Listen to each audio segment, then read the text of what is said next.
একটি ট্রাক্টর হাতিয়ে নেবার অভিযোগ। তদন্তে নেমে 7টি ট্রাক্টর সহ অভিযুক্তকে গ্রেপ্তার করল পুলিশ। বড়সড় সাফল্য জামুরিয়া থানার চুরুরিয়া ফাঁড়ির পুলিশের। পুলিশ সূত্রে খবর, দীর্ঘদিন ধরেই নানাভাবে বিভিন্ন ব্যক্তির কাছ থেকে প্রতারণা করে ট্রাক্টর হাতিয়ে নেবার অভিযোগ ওঠে শ্রীপুর এলাকার বাসিন্দা সুমিত কুমার সিং এর বিরুদ্ধে।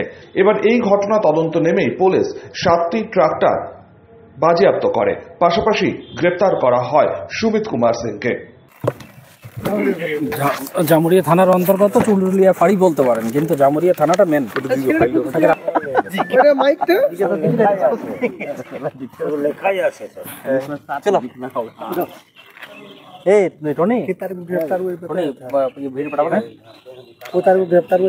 উনি থানায় একটি কমপ্লেন করেন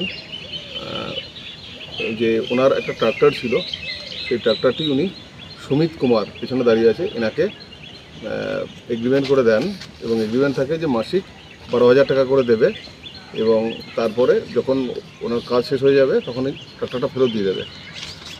কিন্তু পরবর্তীতে 2 মাস ভাড়া দেওয়ার পর তারপরে আর ভাড়া দেন না। যখন এনার সঙ্গে যোগাযোগ করা হয়, ইনি বিভিন্নভাবে ঘোরাতে থাকেন। কখনো বলে চুরি হয়ে গেছে, কখনো অন্যরকম কথা বলেন। তো ওনার সন্দেহ হয়, উনি থানায় এসে কমপ্লেন করেন। আমরা স্পেসিফিক কেস স্টার্ট করি। কেস স্টার্ট করার পর ইনভেস্টিগেশনে জানা যায় যে এইরকম আরও বেশ কিছু লোকের থেকে ইনি ট্রাক্টর নিয়েছেন, যে কোনো কোম্পানিতে কাজে লাগাবেন এবং বিনিময়ে ভাড়া দেবেন, এবং প্রত্যেকের ক্ষেত্রে একই রকম ঘটনা ঘটেছে। তো আমরা এই সুমিত কুমারকে অ্যারেস্ট করি। অ্যারেস্ট করে গত 8 তারিখে অ্যারেস্ট হয়। তারপর আমরা রিমান্ডে নিয়ে আমরা এখনও পর্যন্ত টোটাল 7খানা ট্রাক্টর রিকভার করতে পেরেছি। সঞ্জয় যাদব, 99 নিউজ বাংলা।